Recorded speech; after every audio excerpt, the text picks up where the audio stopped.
And then there were 53 on the final roster of the Tennessee Titans. Ladies and gentlemen, how you guys doing today? I have Kayla Anderson with me to break down the 53-man roster, not all of it, but just to go through who made the cut, who didn't make the cut, the surprises, the not surprises, and obviously we need an expert because I'm not an expert. We have Miss Anderson. So how you doing today? Doing well. Yeah, feeling the pressure. I feel for some of these guys that are on the cusp and, got the call today to bring in their playbook. That's not something that you want to have to endure, but it's the reality. It's the business of the NFL. And these guys that know that they have to do and go the extra mile to make the team, it's just something they have to prepare them for, prepare themselves for. This day, which is cut day, when you have to get it from 80 to 53.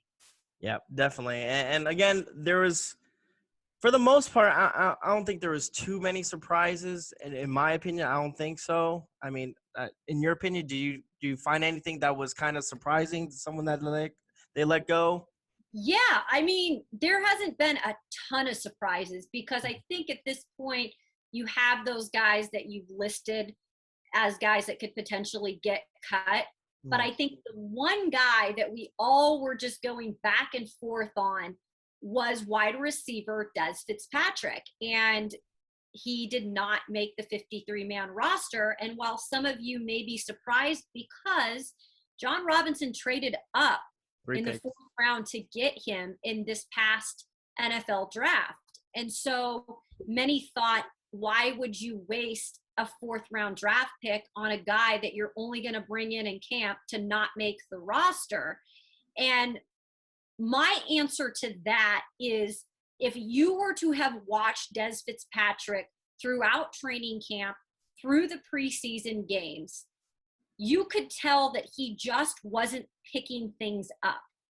And at some point as a general manager, you have to make a decision, as tough as it might be. Do you see this guy in the future being able to get on the same page and pick things up quickly and be ready for each and every opponent every week if he can't even get to this speed where we need him to get to in training camp? And the answer is, if it's no, then what's the reason to keep him around, especially when you have got a crowded, extremely talented wide receiver group this year? And that's what it comes down to. For me, if I were a general manager, which I'm nothing even close to that, but I did get some input from former Saints and Dolphins general manager Randy Mueller. I talked to him a few weeks ago and I straight up asked him, would you cut Dez Fitzpatrick if you traded up to get him in the fourth, but you could just tell he wasn't coming along the way you needed him to come along? Mm-hmm. And he said, yes, I would cut him. If it came to that point and you just knew and you knew that this wasn't going to go in the direction you wanted to go in, you have to cut your losses. Definitely. Wow. That's, again, some people are shocked. Some people aren't. Again, with the whole, trading up 3 picks to get him, I understand. But at the same time, I think ever since, I don't want to bring up his name, but Isaiah Wilson, I think yes. That incident, I think we're like, hey, just let's not waste time. Let's not waste time. You're right on with that, and I'm glad that you brought that up, because I also think that is what plays into John Robinson's mind. Because as much as it stinks to have to come out and say, man, I whiffed on this fourth round pick, right? That stinks. Maybe we could have taken a tight end or another wide receiver that maybe had, more Amari Rodgers star factor, right? But there was something that they saw in Dez, and clearly it didn't work out. It didn't play out in the meeting rooms. We don't see what goes on behind there. And I think that had a lot to do with it too, just in terms of picking things up. But he had that one preseason game where he had his first catch and his first touchdown. And I think we all thought maybe he's back in the good graces of everyone. But Mike Vrabel has been very, very vocal and very transparent with Dez. And it hasn't, the tone has never changed. It's always been like he needs to do a lot more. So I think you could see it pointing in this direction. But as when it comes to John Robinson, yeah, I mean, he had no off the field issues. This is not a bad guy. This is a guy that has, you talk to the coaches or whatever. Jared Stillman told me, he goes, I talked to his coaches back in Louisville, and this guy's a hard worker. He does not have off the field problems. I'm not comparing him to Isaiah Wilson, but it's the situation where sometimes you just have to cut the losses when you know you got to cut them, and you can't keep them around. And I think John Robinson learned from that incident with Isaiah that it's best to just cut ties. Let it go. Yep. So again, couple people that made the team that you for wide receiver, I think we kept 6, right? I think that's usually what J-Rob that's what I'm expecting.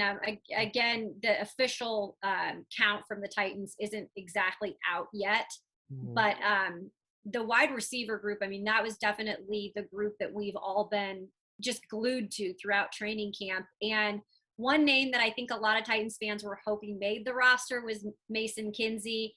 He has been phenomenal from start to finish in training camp and preseason games. But when it comes down to it, I think that they can place him on the practice squad if he clears waivers. And I think he can be a guy to come up if they need him to, fill in for whatever reason, an injury or what have you, and he'll be ready to go. And I think they know that. But, Cam Batson, he's made the roster, and in between those two, you got to kind of pick one guy. And Cam's been here before, he's played for this team before. He had a great final preseason game. I think he kind of showed his grit and grind, and they love that. And so, Cam making the roster is a good thing. Let's see. Marcus Johnson is a guy that I was a little bit surprised with in terms of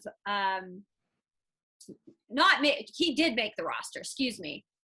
Marcus Johnson did make the roster. Is that correct? Yes, ma'am. So we have, it says Titans keeping 7 receivers: Brown, Jones, Reynolds, Johnson, Rogers, Westbrook, Akina, and Batson.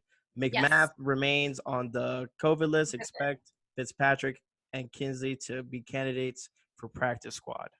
Yes. And so when you talk about the, Rogers, Johnson, those are 2 guys that had been also constants during training camp, made spectacular plays. We just kind of knew like those guys were going to make the roster. They had done so much to prove that. The one guy that I know made the roster, and we're not surprised by it because they signed him during the off season, is Josh Reynolds. And the one thing I'm going to say about Josh Reynolds is to be continued, right? I think that this is a guy we've got to watch what happens with him, because he was barely out there during training camp. He was dealing with some injuries. When he was out there, you could tell it wasn't 100%. He's got a lot of proving to do. Okay. And so let's watch that storyline unfold as the season begins and see what he's really going to do for this team. I hope it's worth it, but you got to prove me that you can give me a little bit more right now. Definitely. That was one of the people that I actually thought was kind of like a question mark, just because, again, he didn't play that much in the preseason. And when he did play in the preseason, you didn't see much of him. So, again, he was injured a lot. Again, he's a 1-year deal. That's kind of – for John Robinson, 1-year deal, that's kind of like, hey, we're going to try you out and see how you work. But, again, I thought he was kind of on the brink, especially like you said, that wide receiver core it was a good group of guys that are very talented. So Josh Reynolds being bumped out because, again, the best ability is availability. He wasn't there. So, again, that's another one that's kind of like, you got to prove it to me. I'm still – right? You got to give me a little bit more once the season starts. I mean, you're going to be used in that slot position sometimes. Like, you got to be able to tell me that you're going to be consistent enough. You're going to be able to remain healthy. And right now, just with how the whole thing has started off, I just don't feel 100% good about that situation. But that's not my job, right? Yeah. We're just here to talk about it. That's exactly. all. Now, they said tight end Tommy Hudson is making today's roster. I'm kind of just going over. Yeah. The tight end position, look, I'm going to be honest with you. I'm way underwhelmed.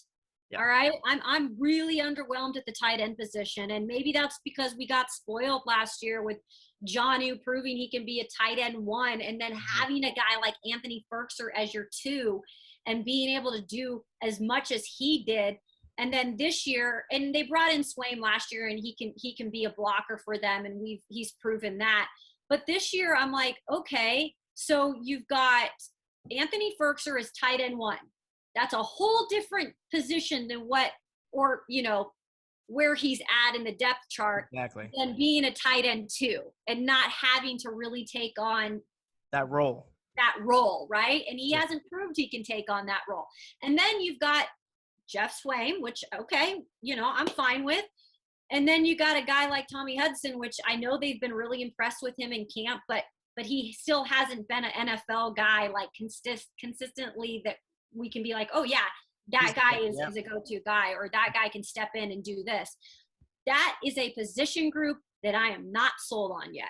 Yep, I agree with you. That's probably, out of all the position groups, I think tight end is where is our weakness right now. Yep. And a lot of people are uncomfortable. They're like, oh yeah, first, but still. Again, you have to show me. You just hasn't been a tight end 1. Exactly. Just because you get placed in it doesn't mean he's gonna go there and do amazing things. We hope that's what we're hoping for. I hope, and I think he has potential too. I mean, you've heard all the interviews and you've heard all the people that have said amazing things about him. So I will take their word for it and be like, hey, I get it. You played football. You understand. You played with that guy. I will take your word for it, but I still want to see it. Right? Definitely. Is there any other person or any other player that you're thinking about? Again, we haven't really heard about Matt Barkley, Logan Woodside situation. I still think they'll end up going with Logan Woodside, as you can tell, the Cam Batson situation, where you have someone that's already familiar, has been in the system. I think they're more comfortable with him. Again, Matt Barkley, I thought towards the third game is going to come down to it. That's why I said in one of my videos, I said, hey, it's almost like an MMA bout. Barkley won round 1. Logan Woodside won round 2. Now the third one is decide whoever messes up is the person. And they sort of both had their own little hiccups with the interceptions and stuff like that. But I still think they're going to lean on Logan Woodside as the Cameron Batson thing kind of unfolded. Let me okay, so Jim Wyatt just put out a thing here. The following players have been waived or released. So I'm going to name, this is what we have that's official so far. This is coming from Jimmy Wyatt, team reporter. Wide receiver Mason Kinsey, cut. Dez Fitzpatrick, cut. Wide receiver Fred Brown, cut. Jared Pinkney, former Vanderbilt Commodore, cut. Running back Javian Hawkins, who has recently signed, cut. Miller Forstall, cut. Tony Carter, cut. Naquan Jones, Cole Barnett, or Barnwart, Jordan Roose, Jan Johnson, Wyatt Ray, and then a few other names down the line. So no surprises yet with the guys that have been listed here by Jimmy Wyatt. There are 17 that he is listing right now. Oh, so those guys were all cut, huh? Yeah. Yep. So Wyatt Ray was one of them. Okay. Gotcha. All right. So again, we'll like I said, I guess we'll keep an eye on this, but we got transactions. So it doesn't look like any quarterback is on that list. No. So that was one of the questions I actually had the other day. Do they keep 3 quarterbacks right now on the roster considering the COVID situations? It might be. And does that kind of concern you about Tannehill? Maybe there's a situation with Tannehill that I don't think that I hope not. that it's anything about Tannehill. I just think that they might continue to just carry 3 right now, and maybe once people come off the COVID list, that will change. Mm-hmm. That's what I'm assuming. Okay, especially with the situation like we talked about earlier about the whole COVID situation, it going back and forth, and the league it's kind of like a hot mess right now. There's people still trying to figure out what to do and the rules and stuff like that. I think, like I said, it's gonna unfortunately go through the whole year where it's gonna be like kind of plug and go. It's gonna be very important, especially your practice squad, and it's It's going to be a lot of shuffling, a lot. It's not going to be a normal year by any means still. And I'm sorry that I'm not looking straight into the camera, but I'm No, like it's fine. That's also fine. doing work at the same time because this is clearly just coming out that it's all official. But yeah, you're exactly right. It is going to be one of those things that this is an ongoing changing roster. It's just that's just how it's going to be. So there's going to be different, and there might be players at it. Okay, Yep. you just never know. But right now they're going to keep 3 quarterbacks just for the time being. So I'm sure we'll have that to talk about soon, though. Yeah, definitely, definitely, and thank you so much for coming on Yeah, to break it down. It's been fun. It's always fun to kind of mix match and try to guess who's coming, who's not, and stuff like that. But I appreciate you. This was really fun. I felt like I was like Adam Schefter on this today. there you go. You're my Adam Scheffner. but Right? but I appreciate you coming on and thank you so much. Okay. I appreciate it. Thanks for having me. Thank you.